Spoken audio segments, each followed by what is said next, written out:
नमस्कार बच्चों, मैं हूं आपकी टीना मैम और smart learning with Ghalib sir में आप सभी का हार्दिक स्वागत है। आज से हम कक्षा 9 की नई हिंदी बुक गंगा की अध्याय 1 को पढ़ना शुरू करेंगे। सबसे पहले हम अध्याय 1 दो बैलों की कथा का अध्ययन करेंगे। आप गालिब सर से गणित, विज्ञान और सामाजिक विज्ञान तो पढ़ ही रहे हैं, लेकिन हिंदी हम लोग बहुत ही मजेदार तरीके से पढ़ाएंगे आप लोग को, ठीक है? तो यहाँ हिंदी बिल्कुल भी बोरिंग नहीं लगेगी आपको। आसान भाषा, शानदार स्लाइड्स, चित्रों के साथ व्याख्या, कठिन शब्दों के अर्थ और परीक्षा की तैयारी, सब कुछ आपको एक ही जगह पे मिल जाएगी। तो तैयार हो जाइए। आज हम दो ऐसे बैलों की कहानी पढ़ेंगे जो हमें दोस्ती, वफादारी, साहस और आत्मसम्मान की अनमोल सीख देते हैं। तो चलिए बिना देर किए शुरू करते हैं कक्षा 9 की नई हिंदी बुक पुस्तक का पहला अध्याय दो बैलों की कथा। अगर वीडियो अच्छा लगे तो एक लाइक और सब्सक्राइब जरूर से जरूर कर दीजिएगा अपनी टीना मैम के लिए, ठीक है? तो सबसे पहले हम लोग अध्याय परिचय दो बैलों की कथा के बारे में जानेंगे, ठीक है? तो आज हम मुंशी प्रेमचंद की प्रसिद्ध कहानी दो बैलों की कथा पढ़ेंगे। हीरा और मोती। दो बैलों के बीच गहरी दोस्ती थी। हीरा और मोती दो बैलों का नाम है जिनके बीच बहुत ही गहरी दोस्ती थी, ठीक है? झूरी एक दिन दोनों बैलों को अपने ससुराल भेज देता है। झूरी जो होता है वो क्या, हीरा और मोती का मालिक होता है। तो एक दिन वो क्या करता है, हीरा और मोती को अपने ससुराल भेज देता है। बैलों को लगता है कि मालिक ने उन्हें बेच दिया है। बैलों को क्या लगता है कि मेरे मालिक ने हमको बेच दिया है। झूरी का साला उनके साथ अच्छा व्यवहार नहीं करता था, इसलिए दोनों वहां से भाग जाते हैं। रास्ते में उन्हें कई कठिनाइयों का सामना करना पड़ता है और वे विशाल सार से भी भिड़ते हैं। तो झूरी का जो साला होता है उसके साथ वो अच्छा व्यवहार नहीं करता, मतलब उसको अच्छा से खिलाता पिलाता नहीं है। तो दोनों क्या करते हैं, वहां से भाग जाते हैं। तो भागते भागते में क्या, उनको रास्ते में कई परेशानियों का सामना करना पड़ता है और वे एक बहुत ही खतरनाक सांड से भी लड़ाई करते हैं, भिड़ते हैं, ठीक है? मटर के खेत में दोनों पकड़े जाते हैं और काजी हाउस में बंद कर दिए जाते हैं। अंत में दोनों मित्र काजी हाउस से निकलकर अनेक संघर्ष के बाद अपने प्रिय मालिक झूरी के घर वापस पहुंच जाते हैं। तो विशाल सार से जो भिड़ते हैं, लड़ाई करते हैं, उसके बाद में वो मटर के खेत में पकड़े जाते हैं और काजी हाउस में बंद कर दिए जाते हैं। और अंत में क्या होता है कि काजी हाउस से जब दोनों मित्र निकलते हैं तो कई संघर्ष के बाद, कई परेशानियों के बाद अपने मालिक के पास पहुंचते हैं। तो चलिए अब हम इसको पूरी कहानी को विस्तार से समझते हैं और पढ़ते हैं। स्लाइड 1 में हम लोग देखेंगे गधे का स्वभाव और विशेषताएं। मतलब गधे का क्या स्वभाव है और उसमें क्या विशेषताएं हैं। सबसे पहले हम पहले बिंदु को देखेंगे। जानवरों में गधा जो होता है सबसे ज्यादा बुद्धिहीन समझा जाता है। सबसे ज्यादा क्या समझा जाता है, बुद्धिहीन। मतलब गधा जो होता है उसको सबसे ज्यादा हम लोग बेवकूफ समझते हैं। हम जब किसी आदमी को पहले दर्जे का बेवकूफ कहना चाहते हैं तो उसे गधा कहते हैं। किसी भी आदमी को हम पहले दर्जे का बेवकूफ कहना चाहते हैं, इसका मतलब क्या हुआ कि जैसे आपकी कोई टीचर ही है, वो आपको पढ़ा रही है और किसी बात को बार बार समझाने की कोशिश कर रही हैं, आप उसको समझ नहीं पा रहे हो, तो आपकी टीचर क्या कह देती है, एकाएक कह देंगे क्या कि तुम तो एक नंबर का गधा है, बात को ही समझ ही नहीं पा रहे हो। गधा सचमुच बेवकूफ है। मतलब गधा जो है वो सचमुच बेवकूफ है या उसके सीधेपन, उसकी निरापद सहिष्णुता ने उसे यह पदवी दी है। मतलब यहाँ कहा गया है कि गधा सच में बेवकूफ होता है या उसका सीधापन। सीधापन का मतलब क्या हुआ कि उसको चाहे जितना मार पीट दो, जो चाहे दे दो, बेचारा खा लेता है। मतलब एकदम सीधा साधा, एकदम बेचारा सा बना रहता है। तो उसको उसी का उपाधि दिया गया है, उसको वही बताया गया है और इसका निश्चय नहीं किया जा सकता। मतलब इसका हम लोग निश्चय भी नहीं कर सकते हैं, एकदम कह नहीं सकते हैं कि हाँ वो बेवकूफ है कि क्या है। और चलिए अब दूसरे बिंदु को हम लोग देखते हैं। गाय सींग मारती है। गाय जो होती है वो भी सींग मारती है। ब्याही हुई गाय तो अनायास ही सींगी का रूप धारण कर लेती है। मतलब जो गाय जो अभी अभी बच्चा जन्मा हो उसको क्या देखिएगा कि उसके बच्चे को आप अगर कभी छूने जाइए या उसके साथ छेड़छाड़ कीजिए तो देखते होइएगा कि एकाएक वो क्या हो जाती है, एकदम गुस्सा आ जाती है, एकदम खिसियाई सी हो जाती है, लगता है कि आपको अभी मार पीट के आपका खून कर देगी, है ना। कुत्ता भी बहुत गरीब जानवर है, कुत्ता भी होता है, वो भी बहुत गरीब जानवर है, इसमें लेखक बता रहे हैं। लेकिन कभी कभी उसे भी क्रोध आ ही जाता है, लेकिन कभी कभी देखिएगा उसे गुस्सा आ ही जाता है। यहीं पर देख लीजिए, हम लोग चित्र में देख रहे हैं कि गधा देखिए यहाँ पे एकदम बेचारा सा दिख रहा है, एकदम लग रहा है कि इसको कुछ नौ छो कुछ आता ही नहीं है। लेकिन यहीं पर कुत्ता को देखिए, लग रहा है कि अभी इसके पास अगर कोई हो तो उसको काट खाएगा। गाय को भी यहाँ देख लीजिए, इस चित्र में बताया गया है, गाय भी उसी तरह देख रही है, लेकिन इसको देखिए एक बेचारा सा बन के बेचारा खड़ा हुआ है ना। किंतु गधे को कभी क्रोध करते नहीं सुना, लेकिन गधा जो होता है उसको कभी हम लोग गुस्सा करते ना देखे हैं ना सुने हैं। जितना चाहे गरीब को मारो, चाहे जैसी खराब सड़ी हुई घास सामने डाल दो, उसके चेहरे पर कभी असंतोष की छाया भी न दिखाई देगी। इसका कहने का मतलब है उसको चाहे जितना मार दो, जितना पीट दो, चाहे उसको उसका कोई मजाक उड़ा दो, चाहे उस पर कोई भारी सा सामान लाद दो, चाहे जितना काम करवा लो, उसको सुख दुख का उसको मतलब पता ही नहीं चलता है उसको। जैसे एक ऑप्शन मतलब ही आपको समझा रहे हैं, उसका शादी करा दो तो ना वो खुश होगा और ना उसका शादी तोड़वाओ तो वो नाराज होगा। मतलब हर समय हर वक्त वो एक ही भाव में रहता है। या तो पेड़ा दे दो तो ना वो हंसेगा और ना दो थप्पड़ लगाओ तो रोएगा, उसका हमेशा एक ही भाव में रहता है ना। तो बच्चों, हम आपको बता रहे हैं, जैसे आपके मैडम हो या कोई सर हो, आपको अगर एक गधा कह रहे हो तो आप क्या उनको बोलेंगे? बोलेंगे सर हमको गाय कह लीजिए, भैंस कह लीजिए, लेकिन हमको गधा मत कहिए। तो चलिए अब कुछ कठिन शब्द को हम लोग देख लेते हैं। ये जो बुद्धिहीन है, इसका मतलब क्या हो जाएगा? मूर्ख। मूर्ख मतलब बेवकूफ। निरापद का मतलब हो गया हानि रहित, जो हानि नहीं करता हो, ठीक है ना। सहिष्णुता, सहिष्णुता का मतलब होता है सब कुछ सहने की। दो थप्पड़ मार भी दो तो बेचारा सह लिया, बर्दाश्त कर लिया, तो उसको हम लोग क्या कहेंगे? सहिष्णुता। पदवी का मतलब होता है उपाधि, पदवी का मतलब उपाधि। और निश्चय का मतलब हो जाएगा पक्का निर्णय। जैसे कि आप ही मान लिया कि 10th के एग्जाम की तैयारी कर लिए हैं, नहीं, और आप मन में ठान लिए, पक्का निर्णय कर लिए कि नहीं हमको तो जिला टॉपर ही आना है, लेकिन और आप उसको उस काम को पूरा भी करते हैं, आप जिला टॉपर भी आते हैं, तो इसी को हम लोग क्या कहेंगे? पक्का निर्णय करना, ठीक है। और ब्याही हुई को हम लोग क्या बोलेंगे? बछड़ा देने वाली। जो गाय अभी अभी बच्चा जन्मा हो या बछड़ा दियो, उसको हम लोग ब्याही हुई बोलेंगे। अनायास का मतलब हो जाएगा अचानक, और असंतोष का मतलब हो जाएगा नाराजगी, ठीक।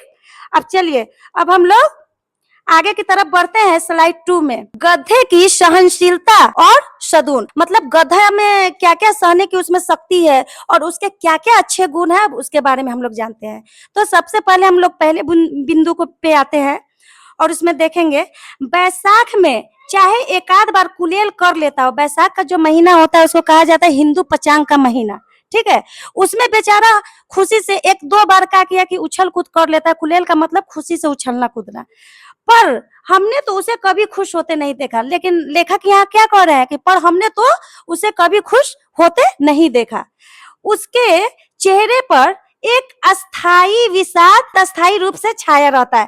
कहने का मतलब है कि उसको सुख हो या दुख हो, हमेशा लगता है कि उसके मुंह पर 12 बजा ही रहता है। देखते होइएगा कभी कभी किसी आदमी को ही, मतलब उसको कितना हंसा दीजिए, उसके जीवन में कितना भी मतलब हंसी खुशी का सब चीज है, लेकिन देखते होइएगा एकदम मुंह लटकाए रहेगा, फुलाए रहेगा, लगेगा कि उसके मुंह पे हमेशा 12 बजा ही रहता है। सुख दुख हानि लाभ किसी भी दशा में उसे बदलते नहीं देखा। सुख दुख हो चाहे हानि लाभ हो, किसी भी दशा में उसे बदलते नहीं देखे। मतलब का मालिक कितना भी उसको क्या करे, बैठा के खिलाए, अच्छा अच्छा उसको खाना दे दे, तो ना उसको खुशी होगा। चाहे उसको 4 थप्पड़ लगा दे या बहुत मारपीट दे या सारा गला घास दे दे, मतलब उसको हानि लाभ का कोई चिंता ही नहीं रहता है उसके चेहरे पर। वो हर वक्त हर समय मतलब एक ही रूप में वो क्या करेगा कि रहेगा। जैसे यहाँ पर भी चित्र में देखिए, एकदम लगेगा कि इसके मुंह पर देखिए कि लग रहा है कि एकदम 12 ही बज रहा है, ना इसको हंसने का आ रहा है ना रोने आ रहा है। एकदम देखिए एक ही जैसा ये अपना चेहरे को बनाए हुआ है। अब चलिए हम लोग दूसरे बिंदु पे आते हैं। ऋषियों मुनियों के जितने सद्गुण है, मतलब जो ऋषि मुनि मुनि हमारे जो थे, उनके जितने भी अच्छे गुण थे, वे सभी पराकाष्ठा को पहुंच गए हैं। वे सभी क्या हुए हैं कि चरम सीमा पे पहुंच गए हैं। पर आदमी उसे बेवकूफ कहता है, पर आदमी उसे क्या कहता है? बेवकूफ। सद्गुणों का इतना अनादर कहीं नहीं देखा। मतलब ऋषि मुनि में जो गुण है वो क्या है? जो गधा में जो गुण है वही ऋषि मुनि के अंदर गुण है। न उनको अच्छा खाना खाने का चाह रहता है, न उनको हंसना रोना, कहाँ दुनिया में क्या हो रहा है नहीं हो रहा है, उनको कोई चिंता नहीं रहती थी। समझ गए ना? तो उसको क्या बोले, उसके उनके जितने भी अच्छे गुण थे उनको आदमी क्या कहता था? बेवकूफ है। उनको भी बेवकूफ का दर्जा दे दिया गया है। लेकिन कदाचित सीधापन संसार के लिए उपयुक्त नहीं है। लेकिन यहाँ लेखक ये भी बोल गए हैं, क्या बोल गए हैं? कि कदाचित सीधापन संसार के लिए उपयुक्त नहीं है। मतलब कि अपने आत्मसम्मान पे, अपने इज्जत पे अगर कोई बात आ जा रहा है तो उसे हमको क्या करना चाहिए? वहां हमको बोलना चाहिए, अपने हक के लिए लड़ना चाहिए। ठीक है? तो चलिए अब हम लोग कुछ कठिन शब्द में आ जाते हैं। बैसाख। बैसाख जो है उसका मतलब क्या हुआ? हिंदू पंचांग का महीना। कुलेल का मतलब होता है खुशी से उछलना कूदना, और विषाद का मतलब होता है दुख। क्या होगा? दुख। ऋषि मुनियों का मतलब होगा संत महात्मा। जो हमारे संत महात्मा गुजरे हुए हैं उन लोग को हम ऋषि मुनि के भी नाम से जानते हैं। और सद्गुण का मतलब होता है अच्छे गुण। सद्गुण का मतलब अच्छे गुण। पराकाष्ठा का मतलब होता है चरम सीमा। कदाचित का मतलब होता है क्या? शायद। क्या होगा? शायद। और उपयुक्त का मतलब हो जाएगा उचित। ठीक है? अब चलिए हम लोग स्लाइड 3 को देखते हैं। भारतवासियों का उदाहरण। भारतवासियों का उदाहरण। तो सबसे पहले हम पहले बिंदु पे आते हैं और इसको देखेंगे। देखिए ना, भारतवासियों की अफ्रीका में क्या दुर्दशा हो रही है। मतलब कहने का मतलब ये आज का बात नहीं कहा जा रहा है, बहुत पहले की बात कहा जा रहा है कि जो भारतवासी जो थे उसको अफ्रीका में बहुत परेशान किया जाता था, बहुत सताया जाता था। ठीक है ना? क्यों? अमेरिका में उन्हें घुसने नहीं दिया जाता। उनको अमेरिका में घुसने तक भी नहीं दिया जाता था। क्यों? अब देखिए उनमें अच्छाई थी कि बुराई थी, उसको अब हम लोग देखेंगे। बेचारे शराब नहीं पीते, 4 पैसे कुसमे के लिए बचा कर रखते हैं। कहने का मतलब है कि बेचारा शराब नहीं पीता था, और जो पैसे वो कमाते थे वो कठिन समय के लिए, कठिन वक्त के लिए, बुरे समय के लिए वो बचा कर रखते थे। जी तोड़ कर काम करते थे, किसी से लड़ाई झगड़ा नहीं करते।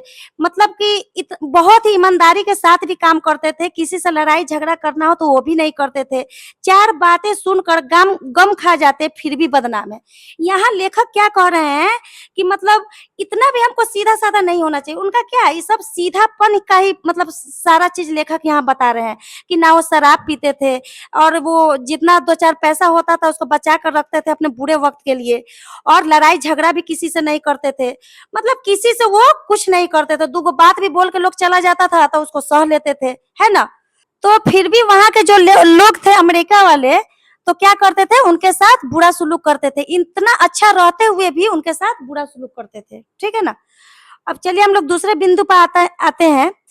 कहा जाता है वे जीवन के आदर्श को आदर्श को नीचा करते हैं। मतलब यहाँ लेखक क्या कह रहा है कि कहा जाता है कि वे जीवन के जितने भी आदर्श है, मतलब कैसे रहना है, अपने जीवन में कैसे रहना है, क्या करना है, उसको क्या करते हैं? वो नीचा करते हैं। अगर वे भी ईंट का जवाब पत्थर से देना सीख जाते तो शायद सब कहलाने लगते। मतलब यहाँ क्या कहा जा रहा है कि अगर उनको कोई बोल रहा है या उनको सताया जा रहा है, परेशान कर रहा है उनके अच्छा होते हुए भी, तो वहां पे अपने हक का लड़ाई लड़ते, वहां पे बोलते, तो क्या होते? मतलब वो भी इज्जतदार और मतलब अच्छे आदमी कहलाने लगते, है ना?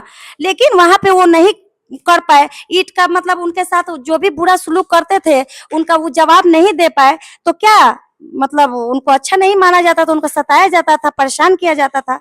और लेखक यहाँ पे जापान की मिसाल सामने है। लेखक यहाँ क्या कर रहे हैं? जापान का भी मिसाल दे रहा है। नहीं, एक ही विषय ने उसे संसार की सब जातियों में गण बना दिया। कहने का मतलब है कि लेखक यहाँ जो है वो जापान की भी मिसाल दे रहे हैं कि वो किसी के बात को सहते नहीं थे। वो किसी का अगर कोई परेशान कर रहे हैं या कोई बात कर रहे हैं तो ईंट का जवाब वो पत्थर से देते थे, है ना? सब जातियों में गण बना दिया, मतलब जितने भी संसार है उनमें अच्छा व्यक्ति बना दिया।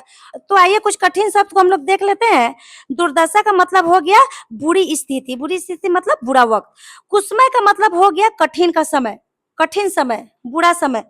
बुरा समय क्या कि मतलब कभी कभी देखते हो ये बहुत जो गरीब रहते हैं तो उसको खाने के लिए भी पैसे उसके पास नहीं होते हैं, तो कुछ कुछ ऐसा भी बहुत सारा कठिन समय आता है, तो कुसमय का मतलब हो जाएगा कठिन समय। गम का मतलब हो गया दुख। आदर्श का मतलब हो जाएगा उच्च जीवन मूल्य, उच्च जीवन मूल्य, ठीक है। मिसाल का मतलब हो जाएगा उदाहरण, क्या हो जाएगा, उदाहरण। और गण्य का मतलब हो जाएगा सम्मानित, गिने जाने योग, मतलब कि जो सम्मानित है, जो अच्छे व्यक्ति है, अच्छे अच्छे व्यक्ति में गिने चुने जाते हैं, तो उनको हम लोग क्या बोलेंगे, गण्य, ठीक है। अब चलिए अब हम लोग स्लाइड 4 पे आते हैं। तो स्लाइड 4 में क्या बताया गया, बैल का परिचय। अब देखिए अब हम लोग बैल के परिचय में आ गए। तो यहाँ पे देखें, सबसे पहले हम पहले बिंदु पे आएंगे और इसमें देखते हैं क्या क्या है। लेकिन गधे का एक छोटा भाई और भी है। तो गधा के बारे में तो हम लोग जान लिए, पढ़ लिए, उनकी विशेषताएं जान लिए, सब कुछ देख लिए। अब उनके छोटा भाई के भी बारे में जानेंगे जो उससे कम ही गधा है। तो देखिए यहाँ ये भी कहा जा रहा है कि उसका छोटा भाई है लेकिन गधा से वो कम गधा है, ठीक है ना। और वह है बैल। और क्या है, वह है बैल। जिस अर्थ में हम गधा शब्द का प्रयोग करते हैं, कुछ उसी से मिलते जुलते अर्थ में बछिया के ताऊ का भी प्रयोग करते हैं। मतलब कहने का मतलब है कि जैसे गधा को हम गधा शब्द का प्रयोग करता है, चाहे किसी को हम बोल देते हैं कि एक नंबर का तू गधा है, तो उसी से मिलते जुलते अर्थ में हम बछिया के ताऊ का भी प्रयोग करते हैं। जैसे कभी कभी कह देते हैं तुम बड़ा बैल बुद्धि हो क्या, इस बात को समझ नहीं रहे हो, समझ गए ना। तो चलिए अब हम अगला बिंदु पे आते हैं। कुछ लोग बैल को शायद बेवकूफों में सर्वश्रेष्ठ कहेंगे। मतलब यहाँ कहा जा रहा है कि कुछ लोग बैल को शायद बेवकूफों में, मतलब जितने भी बेवकूफ है उसमें मतलब सर्वश्रेष्ठ कहेंगे, उसमें अच्छा नंबर 1 कहेंगे, मगर हमारा विचार ऐसा नहीं है। तो देखिए लेखक यहाँ पे क्या कह रहे हैं कि हमारा विचार ऐसा नहीं है। कभी कभी मारता भी है, कभी कभी अड़ियल बैल भी देखने में आता है, और भी कई रीतियों से अपना असंतोष प्रकट कर देता है। तो इसका क्या मतलब है कि बैल को देखिएगा कि कभी कभी वो मारता भी है, वो अपने सींग से, वो अपने ढूई से, देहाती भाषा में ढूई भी बोलते हैं, उससे वो मारने दौड़ता है। और कभी कभी अड़ियल बैल भी बन जाता है। कहने का मतलब कि उसको हल में जोतिएगा या गाड़ी में जोतिएगा तो वो क्या करेगा कि मतलब जिद होके एक ही जगह बैठ जाएगा। आप लोग देखते ही होइएगा। और उसका मालिक उसको कितना पीट रहा है, कितना कुछ कर रहा है, वो उठता ही नहीं है।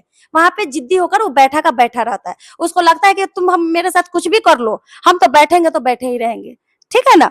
और भी कई रुतियों से अपना असंतोष प्रकट कर देता है। मतलब कि और भी कई तरीकों से वो अपना क्या करता है कि नहीं हम नाराज है, हमको ये अच्छा नहीं लग रहा है, ये असंतोष का वो प्रकट करता है, ठीक है। अतएव उसका स्थान गधे से नीचा है, शायद इसीलिए उसका स्थान क्या है, गधे से नीचा है। यहाँ गधा को ही उससे ज्यादा बेवकूफ माना गया है और बैल का जो स्थान है उसको नीचा दिया गया है, ठीक है। तो चलिए अब हम लोग कठिन शब्द है उसको देख लेंगे। बछिया के ताऊ, बछिया के ताऊ का मतलब क्या हो गया, बैल के लिए व्यंग्यात्मक शब्द, ठीक है। अड़ियल, अड़ियल का मतलब हो गया जिद्दी। जैसे आप लोग भी कभी किसी किसी बात पे अड़ जाते होइएगा, मम्मी 10 रुपया दे रही है तो आप कहते हो नहीं हमको 50 रुपया चाहिए, ठीक है ना, एकदम और जाते होइएगा, नहीं दीजिएगा तो हम खाना नहीं खाएंगे, ये वो नहीं करेंगे, तो उसको भी अड़ियल बोलेंगे या तो उसका अर्थ क्या हो जाएगा, जिद्दी, ठीक है। असंतोष का मतलब हो जाएगा नाराजगी, और अतएव का मतलब हो जाएगा इसलिए, ठीक है। तो चलिए अब हम अगले स्लाइड पे आते हैं, स्लाइड 5 में, और उसमें हम लोग जानेंगे हीरा और मोती का परिचय। हीरा और मोती जो है उनके बारे में उनका परिचय जानेंगे, ठीक है। तो चलिए हम लोग पहले बिंदु को देखते हैं। झूड़ी के दोनों बैलों के नाम थे हीरा और मोती। मतलब झूड़ी कौन है, 2 बैल रहते हैं और उसके मालिक का नाम झूड़ी है, और वो दोनों बैलों का नाम क्या है, हीरा और मोती। दोनों पछाई जाति के थे। पछाई जाति का मतलब अच्छे नस्ल के बैल थे। पहले के लोग बैल खरीदते थे तो अच्छा नस्ल, उसका मतलब वो अच्छा, उसका अच्छाई देखा जाता था, अच्छा नस्ल का मतलब बैल देखा जाता था, ठीक है ना। देखने में सुंदर, काम में चौकस, डील में ऊंचे, मतलब देखने में सुंदर हो, काम में सावधानी बरतता हो, और डील में ऊंचे मतलब उसका कद काठी और उसका शरीर मतलब अच्छा हो, ठीक है। तो अब चलिए अब हम दूसरे बिंदु को देखेंगे। बहुत दिनों साथ रहते रहते दोनों में भाईचारा हो गया। मतलब बहुत दिनों तक वो दोनों साथ रहते रहते उन लोगों में क्या हो गया था, भाईचारा हो गया था, दोस्ती हो गई थी। दोनों आमने सामने या आसपास बैठे हुए एक दूसरे से मुख भाषा में विचार विनिमय करते थे। तो देखिए इसका क्या मतलब हो गया, दोनों जब भी आमने सामने बैठते या आसपास बैठते तो एक दूसरे से मुख भाषा का मतलब होता है बिना बोले हुए बात को समझ जाना। तो उसमें मतलब वो बिना बोले हुए उस बात को अपने विचार में क्या करते थे, आदान प्रदान एक दूसरे से कर देते थे। एक दूसरे के मन की बात कैसे समझ जाता था हम नहीं कह सकते। यहाँ लेखक ये भी बोल रहे हैं कि एक दूसरे की मन का बात जो होता था वो कैसे समझ जाता था बिना बोले हुए, बिना कहे हुए। वो लेखक भी नहीं समझ पा रहे हैं, हम लोग भी नहीं समझ पा रहे हैं, ठीक है ना। अवश्य ही उनमें कोई ऐसी गुप्त शक्ति थी जिससे जीवों में श्रेष्ठता का दावा करने वाला मनुष्य वंचित है। मतलब यहाँ कहा जा रहा है कि उनमें एक ऐसी छुपी हुई शक्ति थी जिससे जीवों में श्रेष्ठता, मतलब हम लोग जितने भी प्राणी हैं तो सबसे सर्वश्रेष्ठ, सबसे महान हम लोग खुद को समझते हैं, अपने आप को समझते हैं हम लोग, है ना। तो हम लोग भी दावा करते हैं कि सबसे अच्छे, सबसे सर्वश्रेष्ठ है जितने भी जीव, लेकिन हम लोग भी उससे वंचित है कि वो कैसे अपने मतलब बिना बोले हुए बात को, बिना कहे हुए बात को एक दूसरे को समझ लेते थे, एक दूसरे के विचार को आदान प्रदान वो लोग कर लेते थे। तो चलिए अब हम कठिन शब्द पे आ जाते हैं, पछाई जाति। ठीक है, पछाई जाति का मतलब क्या हो जाएगा, अच्छी नस्ल के बैल। ठीक है। चौकस, चौकस का मतलब हो जाएगा सावधान। डील, डील का मतलब हो जाएगा शरीर का आकार, जो उनका कद काठी है, जो उनके शरीर का बनावट है, तो उसको हम लोग क्या कहते हैं, डील। मुख भाषा, मुख भाषा का मतलब होता है बिना बोले समझने की भाषा। मतलब कुछ बोल नहीं रहे लेकिन फिर भी मेरे बात को समझ गए, उनको क्या बोलेंगे, मुख भाषा। गुप्त शक्ति, गुप्त शक्ति का मतलब हो गया छिपी हुई शक्ति। वंचित, वंचित का मतलब हो जाएगा बिना पाए हुए। ठीक है। अब चलिए अब हम लोग अगले स्लाइड पे आते हैं। अब हम लोग स्लाइड 6 को देखेंगे। ठीक है, स्लाइड 6 को देखेंगे, दोनों की सच्ची मित्रता। यहाँ पे क्या देखेंगे, दोनों की सच्ची मित्रता। तो सबसे पहले हम पहले बिंदु को देखेंगे, दोनों एक दूसरे को चाट कर और सूंघ कर अपना प्रेम प्रकट करते। मतलब कहने का मतलब है कि दोनों जो है एक दूसरे को चाट कर और सूंघ कर, मतलब हम लोग एक दूसरे से प्रेम करते हैं तो गला मिल के या कोई बात बोल के, है ना, अपने खुशी का इजहार करके अपना प्रेम प्रकट करते हैं ना। लेकिन वो लोग क्या करते थे, एक दूसरे को चाट कर और सूंघ कर अपना प्रेम प्रकट करते।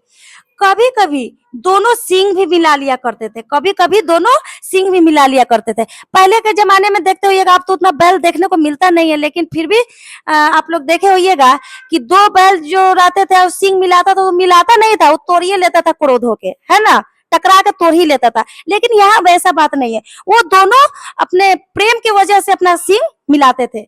विगड़ा, विगड़ा के नाते से नहीं, कहने का मतलब है कि वो लड़ाई के नाते से नहीं, ठीक है, केवल विनोद के भाव से, मतलब केवल मजाक के भाव से वो लोग अपना सींग मिला लिया करता था। ठीक है, आत्मीयता के भाव से, मतलब अपनापन के भाव से। ठीक है, तो चलिए अब हम लोग दूसरे बिंदु को देखते हैं। जिस वक्त ये दोनों बैल हल या गाड़ी में जोत दिए जाते, यहाँ ध्यान से समझिएगा, जिस वक्त ये दोनों बैल हल या गाड़ी में जोत दिए जाते, हर एक की यही चेष्टा होती थी, चेष्टा मतलब चाहत, मतलब हर एक की यही चेष्टा होती थी कि ज्यादा से ज्यादा बोझ मेरी ही गर्दन पर रहे। तो इसका मतलब ये है कि उन दोनों में इतनी गहरी मित्रता हो तक गई थी, इतना अपनापन बढ़ गया था, इतनी गहरी दोस्ती हो गई थी कि मतलब काम भी करने में चाहते थे क्या, कि मतलब ज्यादा से ज्यादा काम हम ही करें और ज्यादा से ज्यादा बोझ मेरी ही गर्दन पर रहे। ठीक है, तो चलिए अब हम लोग दूसरे बिंदु पे आते हैं और देखते हैं। दिन भर के बाद दोनों खुलते तो एक दूसरे को चाट चूट कर अपनी थकान मिटा लिया करते। कहने का मतलब है कि दिन के भर के बाद दोनों काम कर उड़ के खुलते तो एक दूसरे को चाट चूट कर, हम लोग क्या, हम लोग थकते हैं तो क्या करते हैं, हम लोग कहते हैं थोड़ा पैर दबा दो, दे दबा दो, है ना। आपके मम्मी पापा ही थकते होंगे अगर कोई काम करके तो कहते होंगे कि आओ थोड़ा पैर दबा दो, थोड़ा मेरा बदन दबा दो। लेकिन वो लोग ऐसे नहीं करते थे, एक दूसरे को चाट चूट कर, एक दूसरे को चाट चूट कर ही अपनी थकान मिटा लिया करते थे। नाद में खली भूसा पड़ जाने के बाद दोनों साथ उठते, साथ नाद मुंह में डालते और साथ ही बैठते थे। देखिए इतना उनमें प्रेम बढ़ गया था, इतना उनमें सच्ची मित्रता हो गई थी, इतनी दोस्ती बढ़ गई थी कि मतलब नाद में जब खली भूसा पड़ता था उनको खाने के लिए, तो एक ही साथ उसमें मुंह डालते थे और एक ही साथ निकालते थे। और एक अगर निकाल लिया, दूसरा को खाने का भी मन है तो वो भी निकाल लेता था कि नहीं मेरा दोस्त निकाल लिया तब हम भी नहीं खाएंगे। इतनी गहरी मित्रता बढ़ गई थी, ठीक है ना। तो दूसरा भी हटा लेता था, ठीक है। अब चलिए अब हम लोग कुछ कठिन शब्द को देख लेते हैं। विगड़ा का मतलब हो जाएगा लड़ाई, विगड़ा का मतलब क्या हुआ, लड़ाई। विनोद का मतलब हो जाएगा मजाक। आत्मीयता का मतलब हो गया अपनापन, ठीक है। और चेष्टा का मतलब हो जाएगा प्रयास, चाहत। जैसे हम लोग को कोई काम करने का चाहत होता है, प्रयास होता है, तो उसी को हम लोग क्या कहेंगे, चेष्टा, ठीक है। नाद, नाद का मतलब हो जाएगा पशुओं का खाने का पात। ये तो आप लोग आराम से देखे होइएगा, एकदम अभी भी नाद हम लोग को देखने को मिल जाता है। जो गाय पालते हैं, भैंस पालते हैं, तो लोग कहाँ खाता है, प्लेट में थोड़ी खाता है जी, जैसे हम लोग खाते हैं, वो तो नाद में ही खाता है, ठीक है। और खली का मतलब हो गया तेल निकले बीजों का चारा। जो हम लोग सरसों और राई तोरी ये सब का तेल जो पिसवाते हैं ना, और उसका जो सूखा हुआ जो निकलता है उसी को हम लोग खड़ी बोलते हैं, ठीक है। तो बच्चों अब हम लोग अगले स्लाइड पे बढ़ते हैं, स्लाइड 7, ससुराल की ओर। अब देखिए यहाँ कहानी में एक नया मोड़ ले लिया, यहाँ से और भी रोचक और मोड़ ले लिया। इसको आप ध्यान से पढ़िएगा और ध्यान से देखिएगा और ध्यान से समझिएगा, ठीक है। सबसे पहले हम पहले बिंदु पे आते हैं। संयोग की बात, झूरी ने एक बार गई को ससुराल भेज दिया। मतलब झूरी जो है कौन है, हीरा मोती का मालिक है, ठीक है, हीरा और मोती का।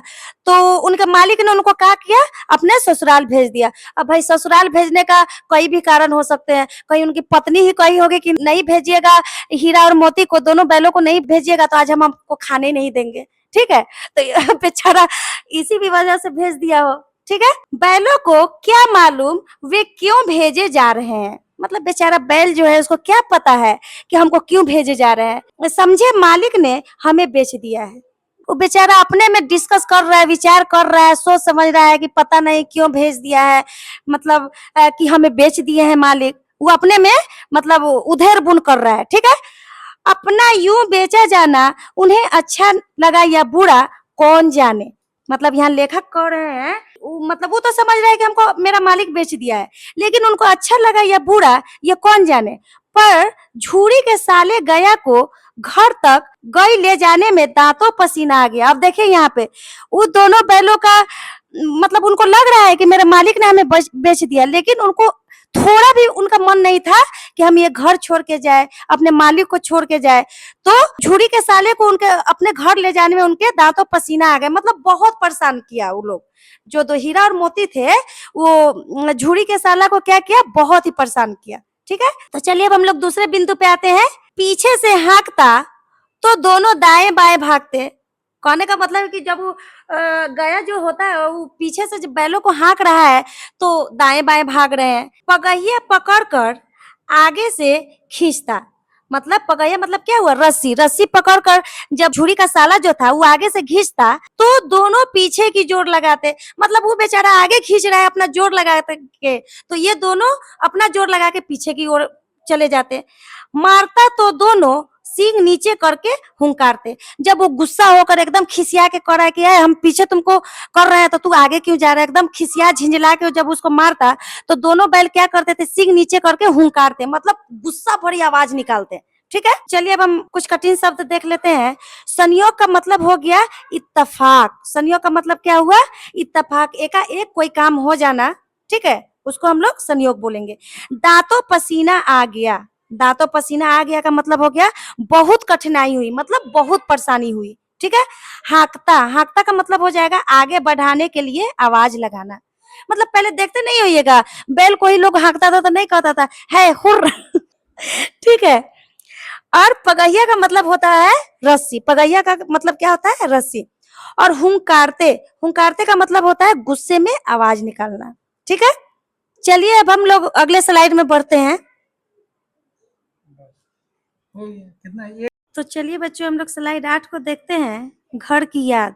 अब हीरा और मोती को क्या हो रहा है, अब घर की उनको याद आ रही है। तो सबसे पहले बिंदु को हम लोग देखेंगे, अगर ईश्वर ने उन्हें वाणी दी होती तो झूरी से पूछते तुम हम गरीबों को क्यों निकाल रहे हो। कहने का मतलब है कि हीरा और मोती सोच रहे हैं कि अगर ईश्वर ने हमें बोलने की शक्ति दी होती तो अपने मालिक से हम क्या पूछते कि हम गरीबों को आप क्यों निकाल रहे हो। हमने तो तुम्हारी सेवा करने में कोई कसर नहीं उठा रखी। अगर इतनी मेहनत से काम न चलता था तो और काम ले लेते। और वो अपने आप में ही क्या सोचे जा रहे हैं कि मतलब हमने तो अपने मालिक का सेवा करने में कोई कमी नहीं रखी थी। वो चाहते तो हमसे और भी मेहनत करा लेते, और भी काम करा लेते, उसमें भी हम खुश रहते। ये कौन सोच रहा है, ये हीरा और मोती सोच रहे हैं। तो अगले बिंदु की तरफ हम लोग बढ़ते हैं और देखेंगे, हमें तो तुम्हारी चाकरी, चाकरी मतलब क्या होता है, सेवा। हाँ, चाकरी मतलब सेवा। तो हमें तुम्हारी चाकरी में मर जाना कबूल था। हमने कभी दाने चारे की शिकायत नहीं की। तुमने जो कुछ खिलाया वह सिर झुकाकर खा लिया। फिर तुमने हमें इस जालिम के हाथ क्यों बेच दिया। जालिम मतलब होता है निर्दयी, कठोर दिल। तो यहाँ हीरा और मोती ये भी बात सोच रहे हैं कि मतलब हमें तो अपने मालिक की सेवा करते करते में भी मर जाते तो वो भी हमें कबूल था, वो भी हमें स्वीकार था।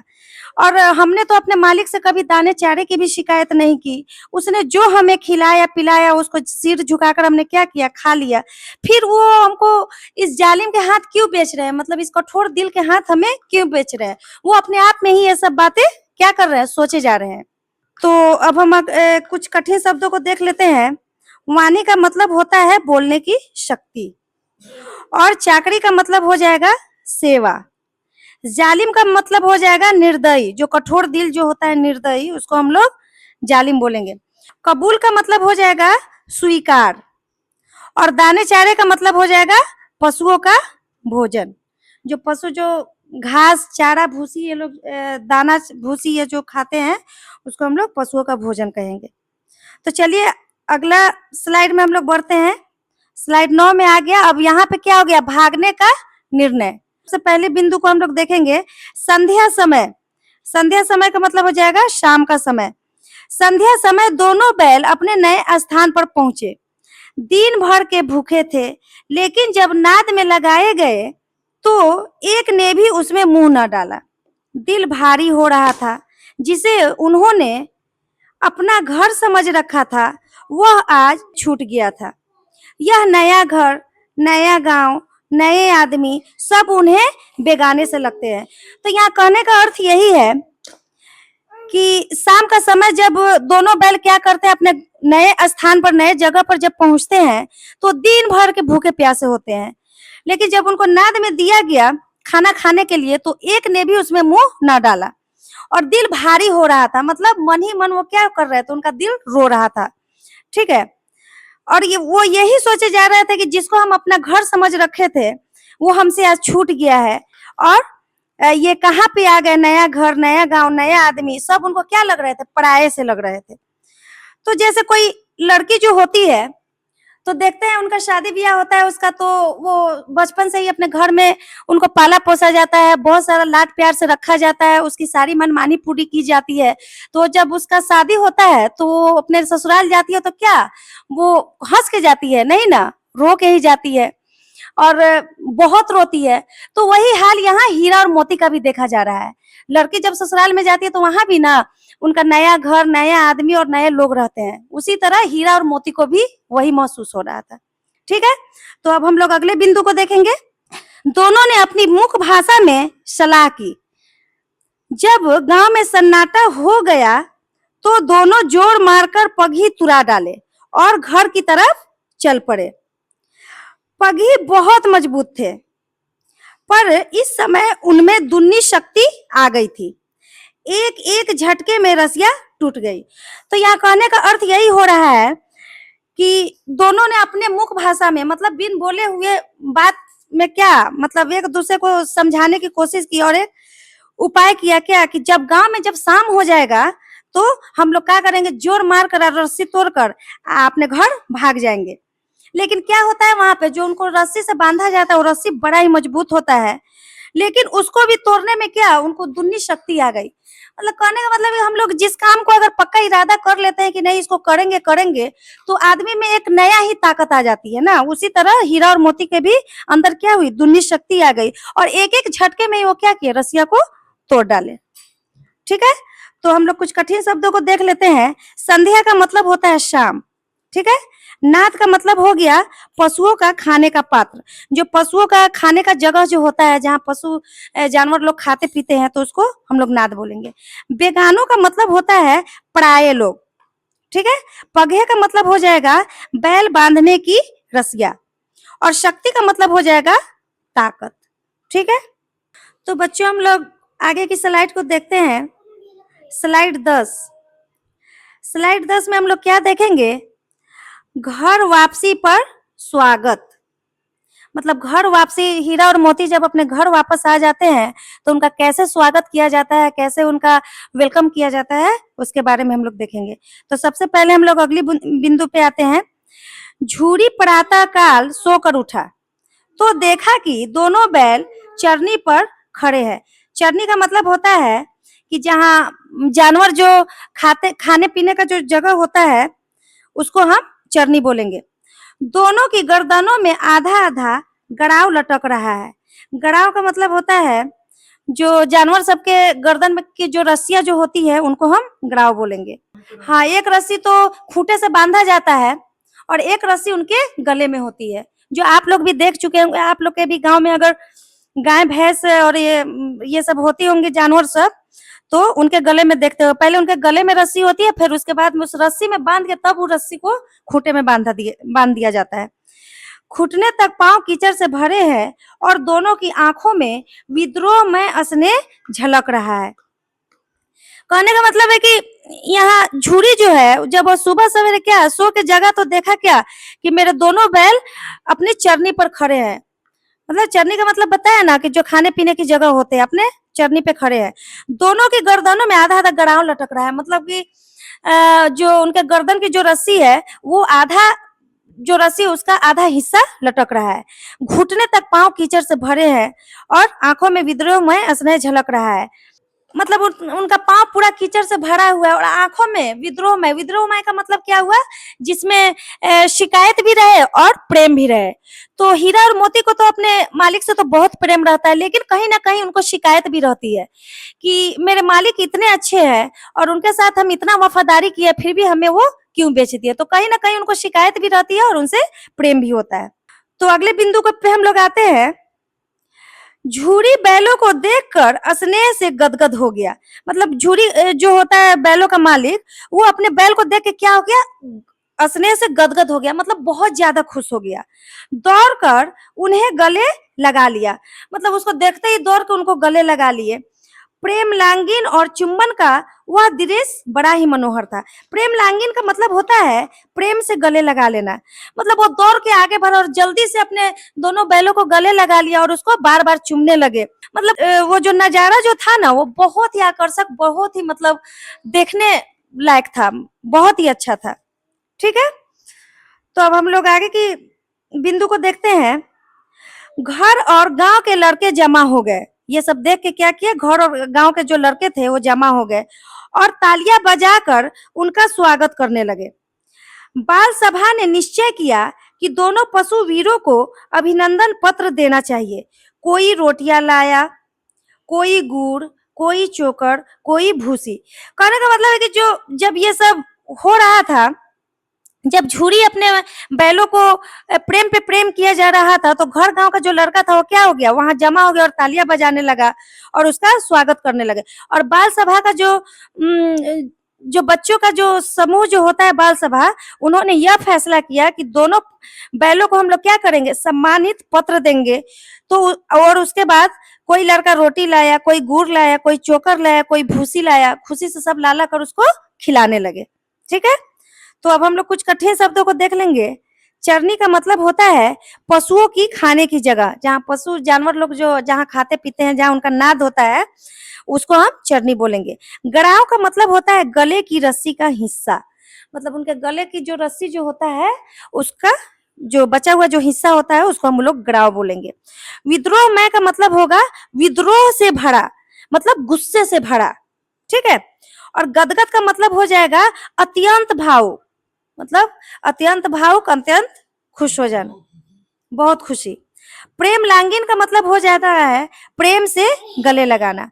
पशु वीर का मतलब होता है वीर पशु। और अभिनंदन पत्र का मतलब हो गया सम्मान पत्र। ठीक है। तो बच्चों हम चलिए आगे की स्लाइड की तरफ बढ़ते हैं। स्लाइड 11। स्लाइड 11 में हम लोग क्या देखेंगे?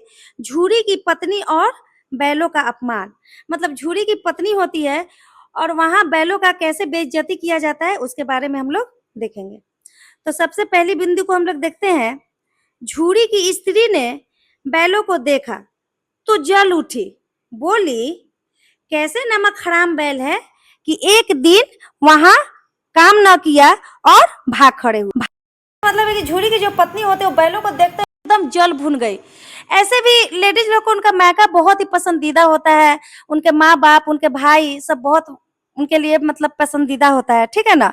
तो वो तो बेचारी अपने मायके भेजी हुई थी दोनों बैल को, और जब वो सुबह सवेरे देख रही है कि ये तो मेरे मायके से काहे आ गया, तो उसको देखते ही वो बहुत ही गुस्सा हो गई और बहुत ही जल भुन उठी और बैलों को क्या मतलब बैलों को वो बुरा भला कहने लगी।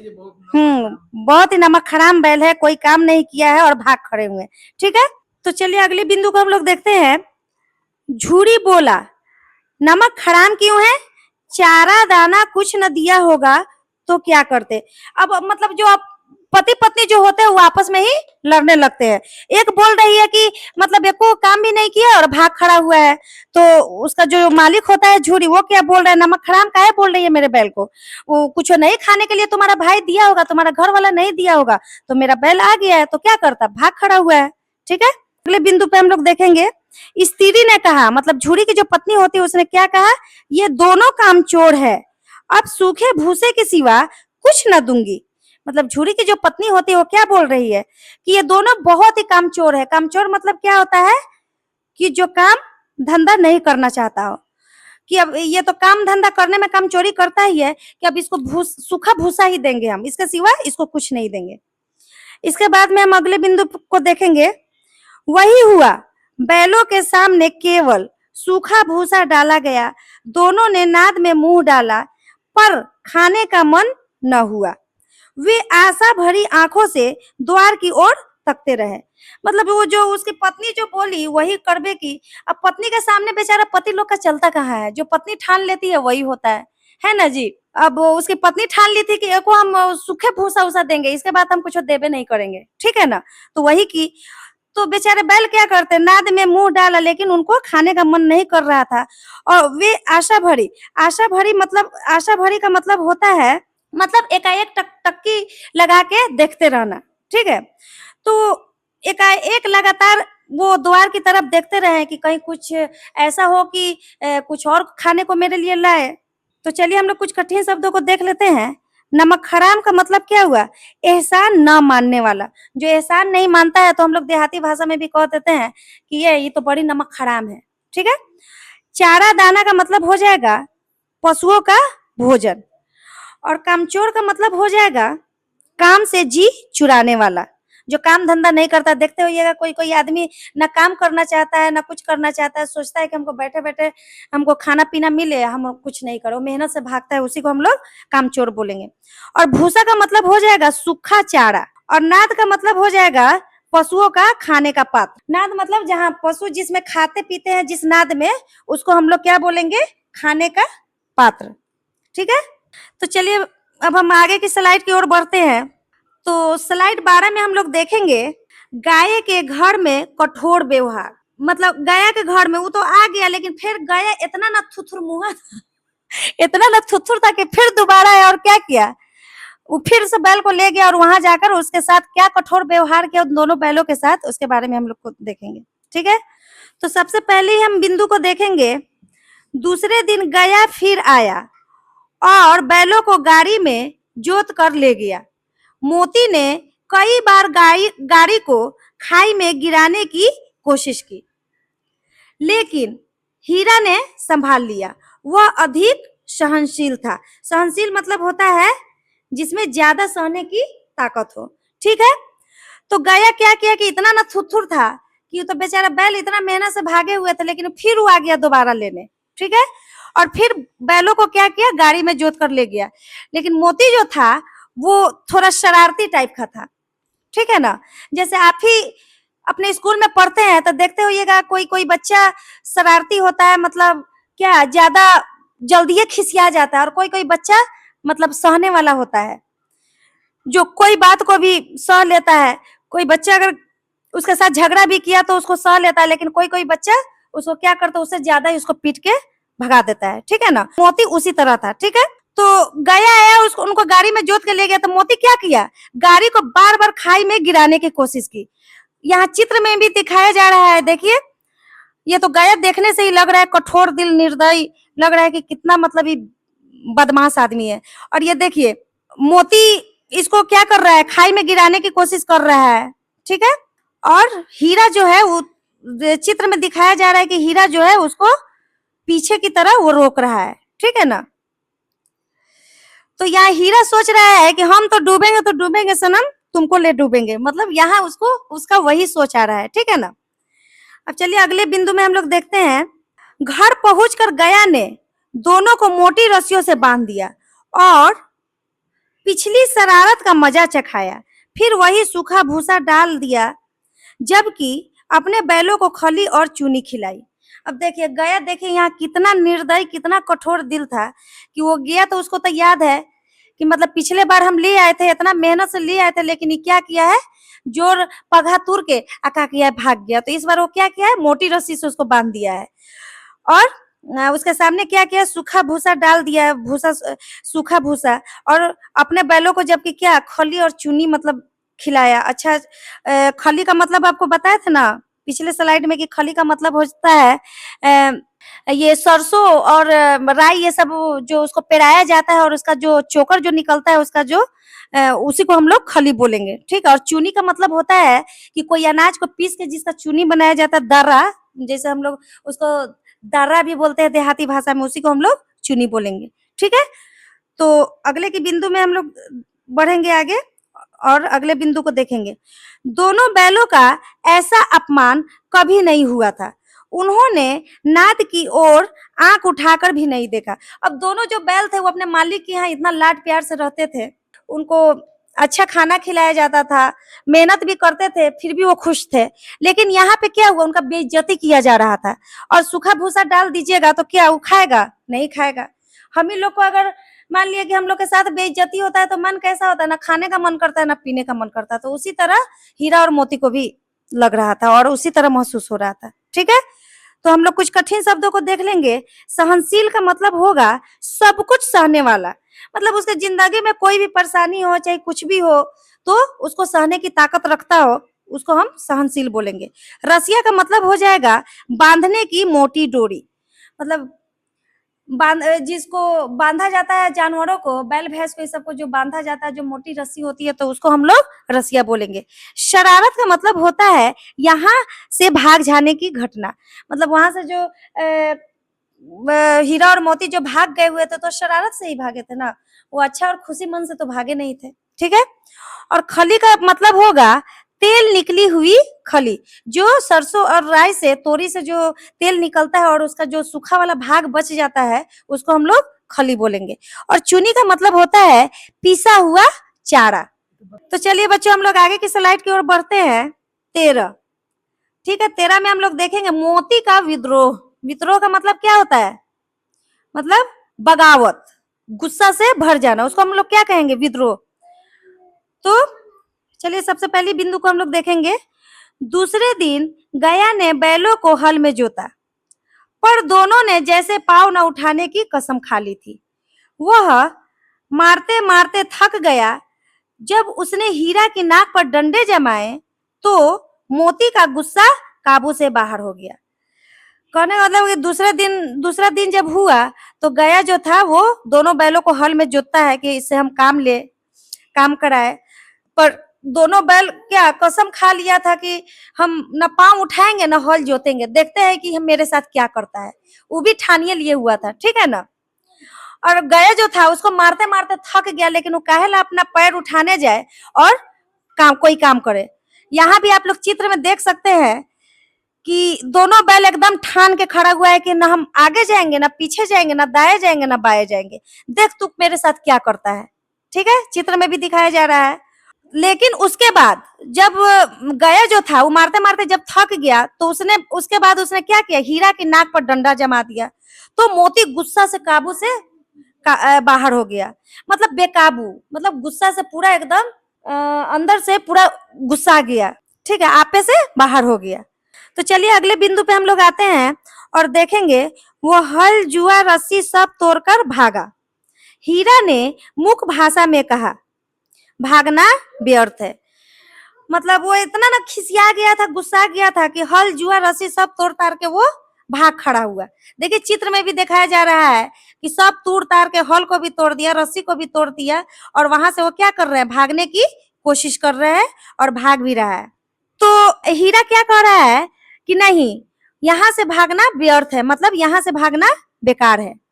तो मोती क्या बोल रहा है, मोती बोला, अगर वह मुझे मारेगा तो मैं भी जवाब दूंगा।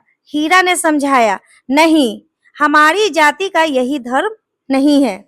कहने का अर्थ यहाँ ये हुआ कि मोती क्या बोल रहा है, मोती तो होबे मतलब हईते है थोड़ा खिसियाया हुआ है ना। हीरा जो होता है मतलब उसमें बहुत कुछ सहने की क्षमता है, वो बहुत कुछ सह सकता है। लेकिन मोती जो होता है वो क्या होता है, खिसियाया हुआ हुआ होता है, वो जल्दी खिसिया जाता है। तो क्या बोल रहा है, अगर वो हमको मारेगा तो हम भी जवाब देंगे, काहे नहीं जवाब देंगे। तो हीरा क्या समझा रहा है उसको कि नहीं, हमारी जाति जो होती है का जो समुदाय होता है, हम लोग का यही धर्म है, कि हम लोग का यही कर्तव्य है। ठीक है, तो चलिए हम लोग कुछ कठिन शब्दों को देख लेंगे। जुआ का मतलब होगा हल बैलों में, हल में बैलों के कंधे पर रखा जाने वाला लकड़ी का भाग। मुख भाषा का मतलब हो जाएगा बिना बोलने की भाषा। व्यर्थ का मतलब हो जाएगा बेकार। जाति का मतलब हो जाएगा समुदाय, मतलब जिस जाति से हम लोग आते हैं, जिस समुदाय से आते हैं उसको हम लोग समुदाय बोलेंगे। धर्म का मतलब हो जाएगा कर्तव्य, नीति। ठीक है, अब बच्चों अब हम लोग आगे की स्लाइड को देखेंगे। स्लाइड 14 में क्या देखेंगे, भयंकर सार का सामना। अचानक एक सार दौड़ता हुआ उनकी ओर आने लगा। दोनों मित्र घबरा गए। वह इतना विशाल था कि उसमें भिड़ना जान जोखिम में डालना था, लेकिन भागने पर भी बचने की कोई आशा नहीं थी। कहने का अर्थ यही है कि यहाँ पे वो जो वहां से भाग निकले, वहां पे तो स्लाइड 13 में दिखाया गया है कि दोनों बैल हीरा और मोती क्या किया, वहां से भाग निकले। जब वो भागते भागते मतलब भागते भागते आ रहे थे तो उनको एक बहुत ही खतरनाक सांड का सामना हो जाता है, जो कि उनकी तरफ एकदम गरजता हुआ एकदम उसके सामने उनकी ओर आने लगता है। दोनों दोस्त क्या करते हैं, घबरा जाते हैं। मतलब देखते हैं कि वो इतना मजबूत है कि उसे भिड़ेंगे तो जान जान को जोखिम में ही डालना पड़ सकता है, मतलब मेरा जान खतरे में पड़ जाएगा। लेकिन भागने पर भी बचने की कोई आशा नहीं थी। मतलब उन लोग को इतना भी उम्मीद नहीं था कि मतलब कहीं भाग भी जाएंगे तो हम बचेंगे कि ना बचेंगे, उनको कोई आशा नहीं थी। ठीक है, तो अगला बिंदु को हम लोग देखेंगे। मोती ने मुख भाषा में कहा। मोती ने क्या किया, अपनी भाषा में हीरा से कहा, बुरे फंसे, कोई उपाय सोचो। हीरा बोला, भागना कायरता है। कहने का मतलब मोती ने हीरा से कहा, क्या कहा अपनी भाषा में कि बाप रे बाप, हम तो बुरा फंस गए। अरे मोती, कुछ कुछ उपाय सोचो जल्दी से, नहीं तो हम लोग नहीं बच पाएंगे। लेकिन हीरा क्या बोल रहा है कि नहीं, भागना कायरता है, मतलब डरपोक है वो लोग। सांड क्या सोचेगा कि हमसे डरिए के भाग रहा है। ठीक है, तो चलिए अगले बिंदु को हम लोग देखते हैं। फिर उसने योजना बनाई, मैं आगे से भिड़ूंगा, तुम पीछे से वार करना। अगर वह मेरी ओर झपटे तो तुम उसके पेट में सींग मार देना। ये उन दोनों ने क्या किया, योजना मतलब हो जाएगा उपाय, मतलब प्लान। हाँ, जैसे हम लोग भी कोई प्लान बनाते हैं ना कि हाँ ऐसे करना है वैसे करना है, तो हीरा और मोती क्या किया, अपना एक प्लान बनाया कि हम आगे से भिड़ेंगे ना तो तू पीछे से उसको मारना। ठीक है, अगर वो मेरी ओर झपटेगा तो तू उसके पेटे में क्या करना, सींग मार देना। दोनों आपस में अपना प्लान कर लिया। ठीक है, और वैसा ही करने लगा लोग। तो चलिए कुछ कठिन शब्दों को हम लोग देख लेते हैं। डोकता, डोकता का मतलब हो जाएगा गरजता हुआ आना। ठीक है। जान जोखिम का मतलब हो जाएगा प्राणों का खतरा। मुख भाषा का मतलब हो जाएगा बिना बोले की भाषा। कायरता का मतलब हो जाता है डरपोकन। नहीं कहता है लोग कि है ये तो बड़ी कायर है, बड़ा डरपोक है, कोई चीज से डर जाता है। और जब हो जाएगा अचानक हमला करना। ठीक है। तो चलिए अब हम लोग अगला स्लाइड की ओर बढ़ते हैं। स्लाइड 15 में आते हैं। ठीक है। और 15 में हम लोग क्या देखेंगे? हीरा मोती की विजय। वहां तो लड़ भीड़ लेते हैं, और लेकिन जीत कैसे प्राप्त होती है, जीतता कैसे है, उसके बारे में इस स्लाइड में हम लोग देखेंगे। ठीक है। तो चलिए पहले बिंदु को हम लोग देखेंगे। दोनों मित्र जान हथेली पर लेकर सांड पर टूट पड़े। सांड एक साथ दो शत्रुओं से लड़ने का आदी नहीं था। जब वह हीरा पर झपटता तो मोती पीछे से हमला कर देता। जब वह मोती की ओर मुड़ता तो हीरा उसे सींग मार देता। कहने का अर्थ यही है कि दोनों मित्र अब सोचे कि ज्यादा तो ज्यादा मरेंगे ना तो मारेंगे, है ना। जान हथेली पर मतलब रख के, मतलब जान हथेली का मतलब क्या हो जाएगा? जान की परवाह न करना। ठीक है। तो बिना परवाह किए हुए वो क्या करते हैं? सार पर टूट पड़ते हैं। और सार जो था, शत्रुओं का मतलब होता है दुश्मन, और सार जो था तो उसको एक बार में दो गो दुश्मन से लड़ने का उसको आदत नहीं था। तो जब वो हीरा पर झपट रहा था तो मोती पीछे से हमला कर देता था, और जब वो मोती की ओर मुड़ रहा था तो हीरा उसे सिंग मार दे रहा था। ठीक है। तो चलिए अगले बिंदु को पे हम लोग आते हैं। लगातार हमलों से सार घायल होकर भागने लगा। दोनों मित्र दूर तक उसका पीछा करते रहे। जब वह बेदम होकर गिर पड़ा तब उन्होंने उसे छोड़ दिया।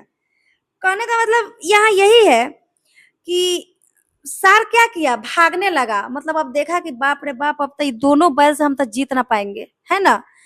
तो वो घायल का मतलब क्या होता है कि मतलब लड़ाई झगड़ा करने में एकदम थक जाता है जो, और तो और घायल हो जाता है, उसी को हम लोग घायल बोलेंगे। ठीक है ना।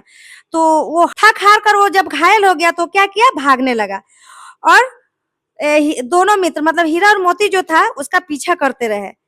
कहने का मतलब कि आप ही लोग जो दोस्त होते हैं, दोस्त हो या कोई कोई कोई बच्चा में आप लोग का भी लड़ाई होता होगा, तो जब झगड़ा हो जाता है और वो देख रहा है कि हम हार रहे, तो हारने वाला भागने लगता है ना जी, है ना।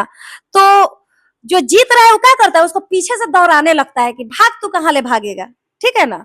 तो उसी तरह क्या किया कि वो दोनों बैल क्या करते हैं? सार का पीछा करने लगते हैं। जब वो बेदम होकर गिर पड़ा, मतलब जब वो एकदम बेजान होकर दौड़ते दौड़ते थक हार गया, एकदम बेजान होकर गिर गया, तब हीरा और मोती क्या किए? उसको छोड़ देता है। ठीक है। तो चलिए अगला बिंदु को हम लोग देखेंगे।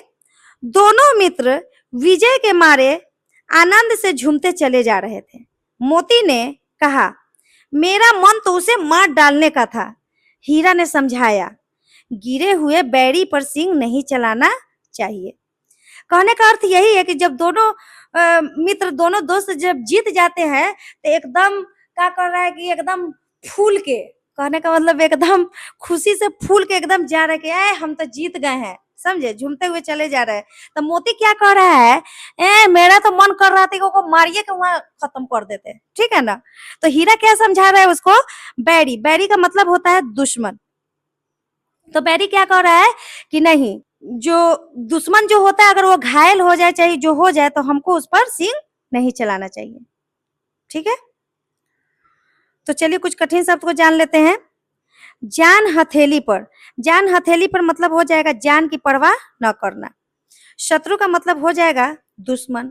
घायल का मतलब हो जाएगा चोटिल, जो चोट खा खा के एकदम थक हार गया है उसको हम लोग चोटिल बोलेंगे।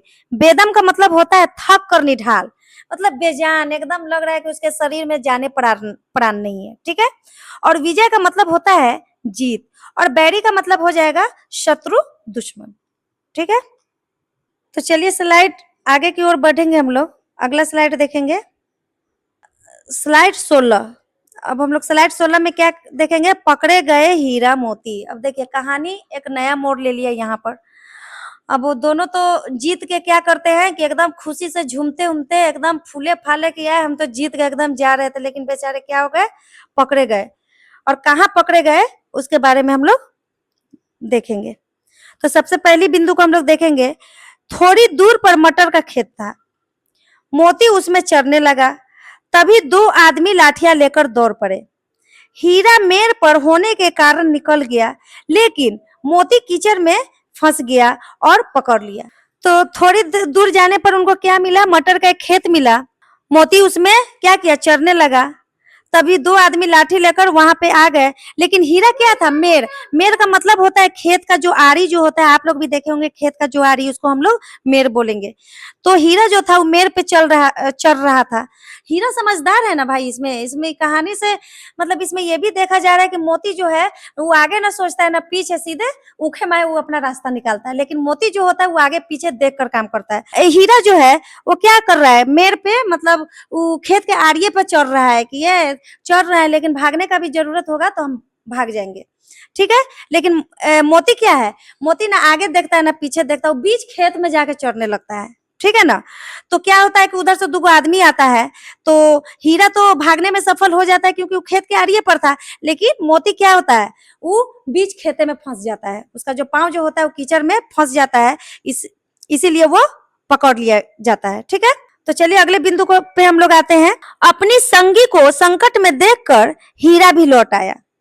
आखिर दोनों पकड़ लिए गए। प्रातःकाल दोनों मित्र को काजी हाउस में बंद कर दिया गया।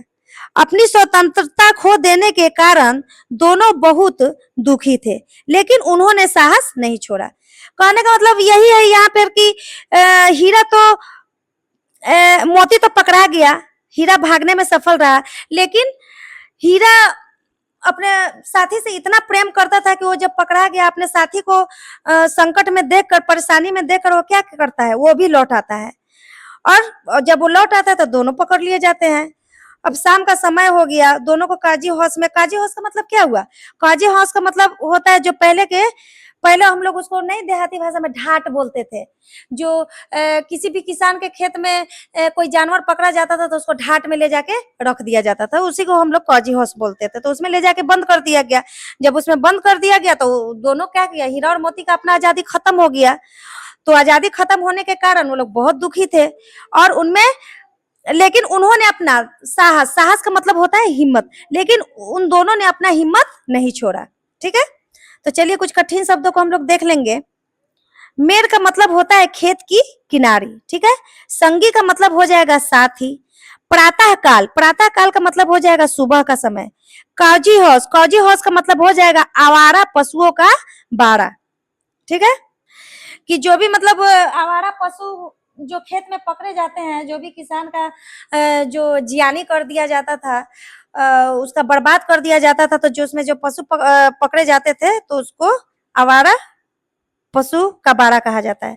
स्वतंत्रता का मतलब हो जाएगा आजादी। तो स्लाइड 17 में देखेंगे हम लोग काजी हाउस की दयनीय स्थिति। काजी हाउस की दयनीय स्थिति मतलब काजी हाउस में क्या क्या सुविधा है, क्या क्या असुविधा है, उसके बारे में हम लोग देखेंगे। सबसे पहली बिंदु को हम लोग देखेंगे, ठीक है। दोनों मित्रों को जीवन में पहली बार ऐसा अनुभव हुआ कि सारा दिन बीत गया और खाने को एक तिनका भी न मिला। समझ में न आता था कि यह कैसा स्वामी है। तो यहाँ ये बताया जा रहा है कि दोनों दोस्त को क्या लग रहा है, दोनों दोस्त को लग रहा है कि सारी जिंदगी में पहली बार ऐसा हुआ है कि हमको सारा दिन बीत गया, लेकिन एक खाने को घास का छोटा टुकड़ा भी नहीं मिला है। उसको समझ में नहीं आ रहा था उन दोनों बैलों को कि यहाँ का मालिक कैसा है, इतना निर्दयी, इतना कठोर कैसे हो सकता है। ये बात दोनों बैल सोचे जा रहे हैं। और यहाँ चित्र में भी दिखाया जा रहा है, देखिए कैसे बेचारा सा बन के बैठे हुए हैं। यहाँ पे सारे जानवर को कैद कर लिया गया है और लग रहा है भूखे प्यासे बैठे हुए हैं और इनको खाने को कुछ नहीं मिला है, ऐसा असहाय होके बैठे हुए हैं। तो चलिए हम लोग अगले बिंदु पे आते हैं। यहाँ कई भैंसे, बकरियां, घोड़े और गधे थे, पर किसी के सामने चारा नहीं था। सब मुर्दों की तरह पड़े थे। कई इतने कमजोर हो गए थे कि खड़े भी नहीं हो सकते थे। तो यहाँ ये बताया जा रहा है वहां पर वो काजू हाउस जो था वहां पे भैंस, बकरियां, घोड़े, गधे, बहुत तरह के जानवर वहां पे कैद थे, लेकिन किसी के भी सामने एक घास का एक छोटा तिनका तक भी नहीं था और सब मुर्दों की तरह पड़े थे, मतलब एकदम बेजान से पड़े हुए थे और इतने कमजोर हो गए थे कि खड़े भी नहीं हो पा रहे थे। तो चलिए अगले बिंदु को हम लोग देखेंगे। सारा दिन दोनों मित्र फाटक की ओर टकटकी लगाए देखते रहे, पर कोई चारा लेकर न आया। अंत में दोनों ने दीवार की नमकीन मिट्टी चाटनी शुरू की, पर उससे भी तृप्ति ना हुई। तो यहाँ ये कहा जा रहा है इस बिंदु में कि दोनों मित्र जब उनको दिन भर के भूखे प्यासे थे, जब खाने को कुछ नहीं मिला, तो एकदम लगातार टकटकी लगा के देखे जा रहे हैं कि अब कोई मेरे खाने को लेकर आएगा मेरे लिए, लेकिन कोई एक घास का छोटा तिनका भी लेकर ना आया। तो अंत में क्या किया, दोनों ने नमकीन मिट्टी, जो दीवार का जो नमकीन मिट्टी जो होती है, उसको चाटनी शुरू की, पर उससे भी तृप्ति नहीं, उससे भी उनको राहत नहीं मिली। तृप्ति का मतलब हो जाएगा राहत। ठीक है, तो चलिए अब कुछ कठिन शब्द को हम लोग देख लेते हैं। तिनका का मतलब हो जाएगा घास का छोटा टुकड़ा, और स्वामी का मतलब हो जाएगा मालिक। मुर्दों का मतलब हो जाएगा मृत व्यक्ति, जैसे जैसे बेजान हो, जान तो है लेकिन एकदम कमजोर, असहाय, इस तरह के व्यक्ति को हम लोग मृत व्यक्ति जैसे बोलेंगे। मुर्दों का मतलब हो जाएगा मृत व्यक्ति जैसे। मृत व्यक्ति जैसे का मतलब हो गया बेजान, जिसमें लगता है कोई जान प्राण ही ना हो। ठीक है, उसको हम मृत व्यक्ति जैसे बोलेंगे। और टकटकी का मतलब हो गया लगातार देखते रहना। तृप्ति का मतलब हो गया संतुष्टि। अब चलिए अब हम लोग आगे की स्लाइड में बढ़ते हैं। 18 में देखेंगे दीवार तोड़ने का प्रयास। पहली बिंदु को देखते हैं हम लोग। रात को भी भोजन न मिलने पर हीरा के मन में विद्रोह की ज्वाला भड़क उठी। उसने मोती से कहा, यहाँ से भागना, कोई उपाय निकालना चाहिए। दोनों ने कच्ची दीवार तोड़ने का निश्चय किया। हीरा ने अपने नुकीले सींग दीवार में गड़ा दिए और जोर लगाया। धीरे धीरे मिट्टी गिरने लगी। तो यहाँ इस बिंदु में यह बताया जा रहा है कि एगो तो दिन भर का वो लोग भूखा प्यासा था, दिन को भी नहीं दिया वो लोग कुछ खाने को, और रात को भी भोजन नहीं दिया। तो हीरा के मन में एकाएक क्या हुआ, गुस्सा का भाव भड़क उठा, मतलब वो अंदर से बहुत ज्यादा गुस्सा हो गया, बहुत ज्यादा खिसिया गया। अब जाहिर सी बात है, भूख प्यास लगी रहेगी, अगर आपको खाने को नहीं मिलेगा क्या होता है, अंदर से पूरा गुस्सा ही आता है, ना कोई काम में मन लगेगा, ना कुछ अच्छा लगेगा।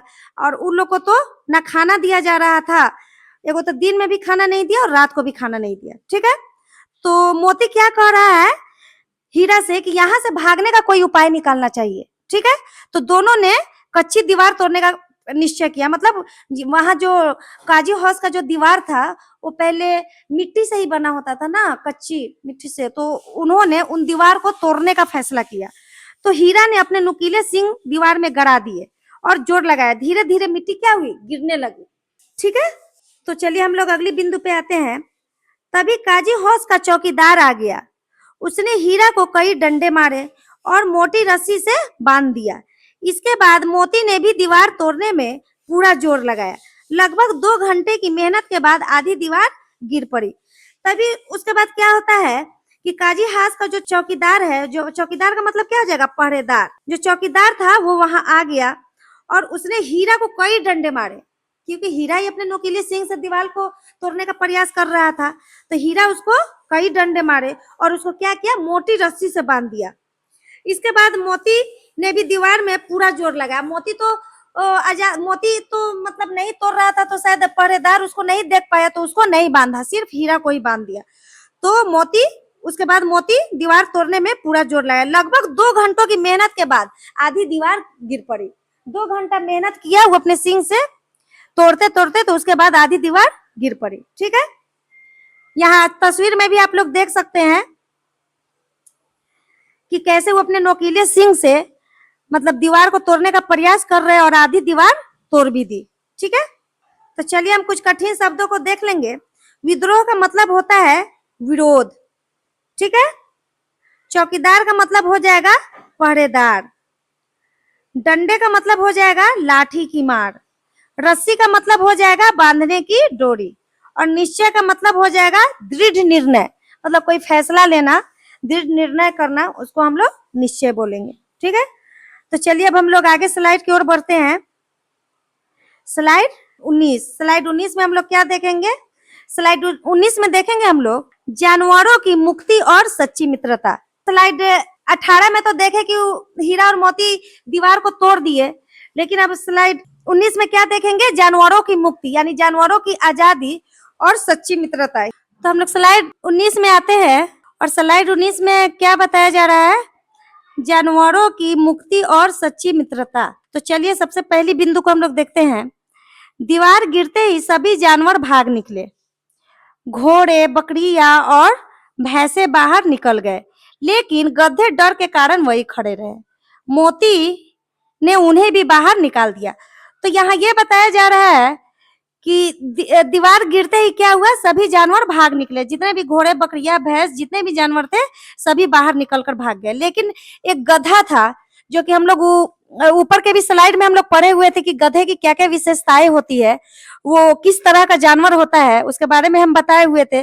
तो यहाँ भी वो बेवकूफी किया और बेवकूफी नजर आ रहा है कि सारे जानवर मौका मिलते भाग निकले, लेकिन गधा डर के मारे वही खड़ा रहा। भाई मौका मिला है तो भाग निकलो ना, लेकिन गधा डर के मारे वही खड़ा रहा। तो इसके बाद मोती ने क्या किया, उसे भी बाहर निकाल दिया। ठीक है, तो चलिए अगली बिंदु को हम लोग देखते हैं। इसके बाद वह हीरा की रस्सी तोड़ने लगा। इसके बाद वो क्या करने लगा, हीरा की रस्सी तोड़ने लगा, लेकिन सफल ना हो सका। हीरा ने कहा तुम चले जाओ, पर मोती बोला मैं तुम्हें छोड़कर नहीं जाऊंगा। तो कहने का मतलब यहाँ ये है कि इसके बाद क्या हुआ, वो तो ऊपर में सारे जानवर को वो भगा दिया, गधा जो बचा था उसको भी भगा दिया। तो इसके बाद वो हीरा की रस्सी तोड़ने में लग गया।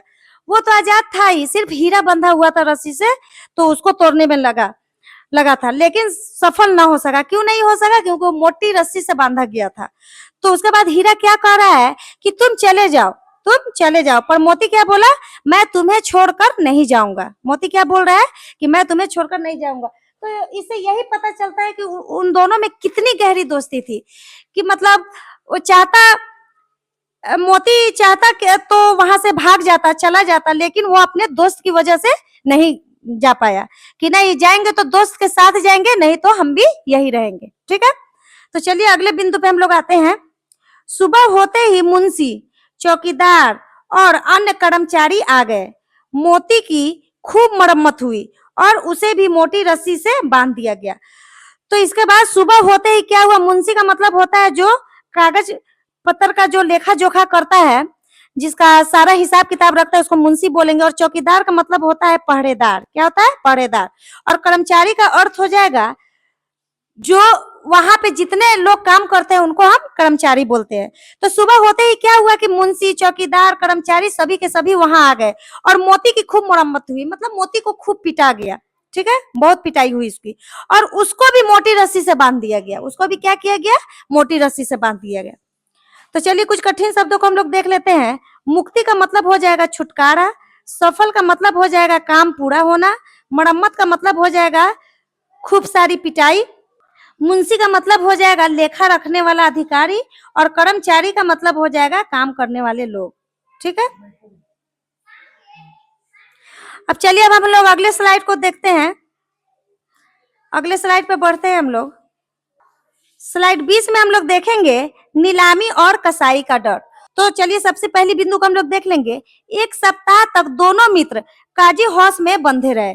उन्हें खाने के लिए एक तीर्ण भी नहीं दिया गया, केवल एक बार पानी मिलता था। दोनों इतने दुर्बल हो गए कि खड़े भी नहीं हो सकते थे। कहने का अर्थ यहाँ यही है कि 7 दिन, पूरे 7 दिन तक वो दोनों हीरा और मोती को काजी हाउस में बांध के रखा गया, और उनको खाने के लिए भी कुछ नहीं दिया जाता था, मतलब एक घास का तिनका तक भी नहीं दिया जाता था। केवल दिन भर में एक बार पानी दे दिया जाता था, और दोनों इतने कमजोर हो गए थे, इतने कमजोर हो गए थे कि खड़े भी सही से नहीं हो पा रहे थे। ठीक है, तो चलिए अगले बिंदु को हम लोग देख लेते हैं।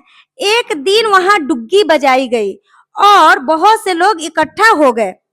तभी एक दाढ़ियल आदमी आया। उसकी कठोर मुद्रा देखकर दोनों मित्र समझ गए कि अब उनकी जान खतरे में है। नीलाम होने के बाद वह उन्हें अपने साथ ले चला। तो यहाँ कहने का अर्थ यही है, चित्र में भी दिखाया जा रहा है।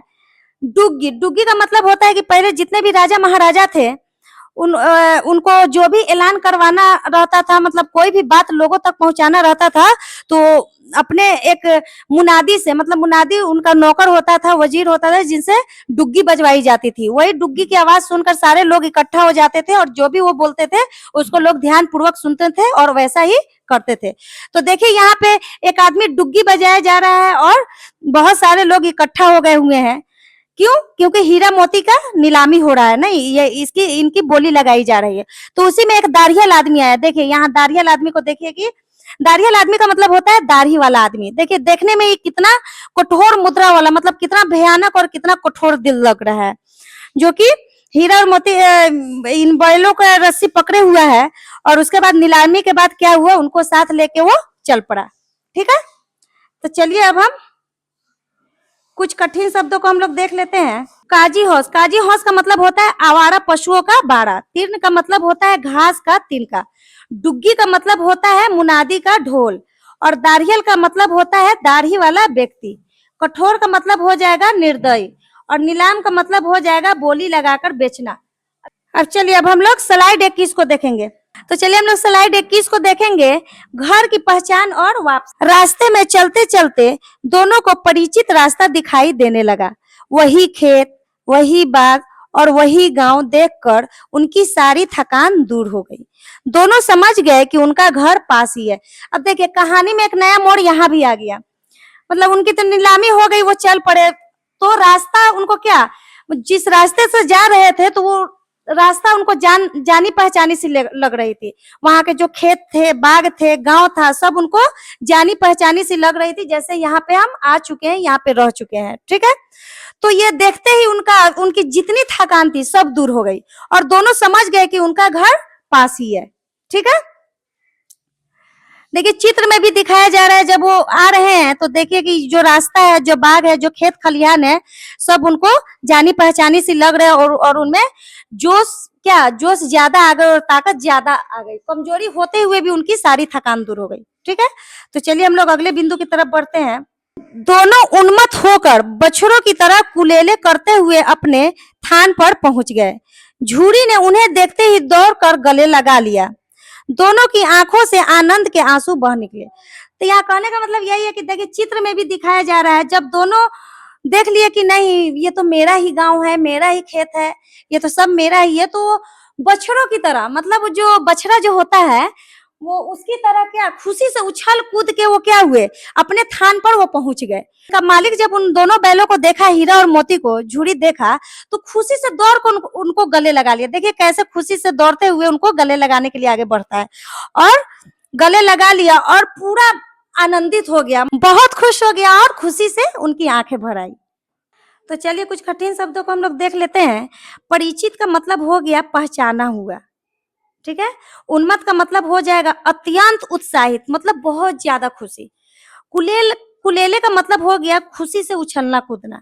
थान का मतलब हो जाएगा पशुओं को बांधने का स्थान, जहां वहां थान होता है, जहां जानवर, जितने भी जानवर होते हैं उनकी जो खाने की जगह जो होती है, तो वहां उसको हम थान बोलते हैं। आनंद का मतलब हो जाएगा प्रसन्नता, खुशी। ठीक है, तो चलिए हम लोग आगे की स्लाइड को देखते हैं। स्लाइड 22 में क्या कर रहा है, मोती की बहादुरी और सुखद अंत। तो यहाँ पे देखिए वो तो कितना लड़ के सारा परेशानी उठा के हीरा और मोती कहाँ पे कैद हुआ, क्या हुआ, काजी हाउस में बंद हुआ, सब करते धरते वो क्या हुए, अपने जगह पे पहुंच गए। तो वहां पे उनकी जो बहादुरी जो होती है और उनका क्या सुखद अंत है, उसके बारे में हम लोग इस स्लाइड में पढ़ेंगे। ठीक है, दारियल बैलों को पकड़ कर ले जाना चाहता था, लेकिन मोती ने सींग चलाकर उसे भगा दिया। वह गांव के बाहर तक उसका पीछा करता रहा। गांव के लोग यह दृश्य देखकर हंसने लगे। आखिर दारियल हार कर चला गया।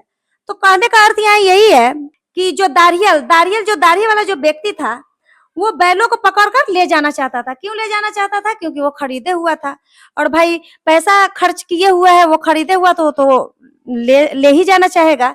लेकिन मोती क्या किया कि सींग चलाकर उसको भगा दिया और गांव के बाहर तक उसका पीछा करता रहा। तो गांव के लोग यह नजारा देखकर क्या किए, हंसने लगे। आखिर दारियल हार कर चला गया। अब वो उससे डर के अपना जान बचा कर ही ना भागेगा जी। दाढ़ी वाला जो व्यक्ति था वो तो अपना जान गंवाएगा नहीं। क्या किया, वो हार कर चला गया वहां से। तो चलिए हम लोग अगली बिंदु को अब हम लोग देखते हैं। थोड़ी देर बाद नाद में खल्ली, भूसा, चोकर और दाना भर दिया गया। दोनों मित्र प्रेम से खाने लगे। झूरी उन्हें सहला रहा था और पूरे गांव में उल्लास छा गया। उसी समय मालकिन ने भी दोनों के माथे चूम लिए।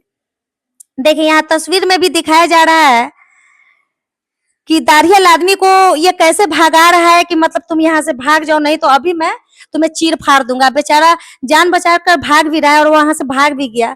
तो उसके बाद क्या हुआ, उसके खाने के लिए जो दाना है, चुन्नी है, भूसा है, खली है, सब इसमें डाल दिया गया है। और कितना खुशी खुशी से वो हीरा और मोती खा रहे हैं उसको।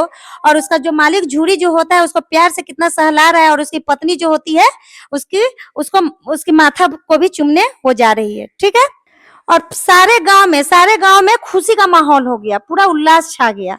ठीक है। तो चलिए हम लोग कुछ कठिन शब्दों को देख लेते हैं। नाद का मतलब हो जाएगा पशुओं का खाने का पात्र, जहां पशुओं के खाने का जगह होता है उसको नाद बोलेंगे। खली का मतलब होता है तेल निकले बीजों का चारा। चोकर का मतलब हो जाएगा गेहूं का छिलका।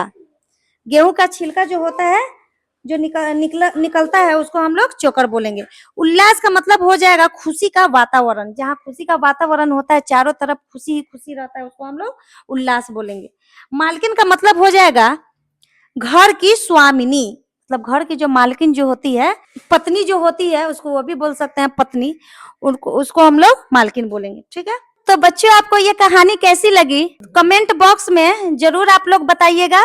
और अपनी टीना मैम के लिए एक लाइक और सब्सक्राइब जरूर से जरूर कर दीजिएगा। मिलते हैं बच्चों हम अगली वीडियो में, तब तक के लिए नमस्कार।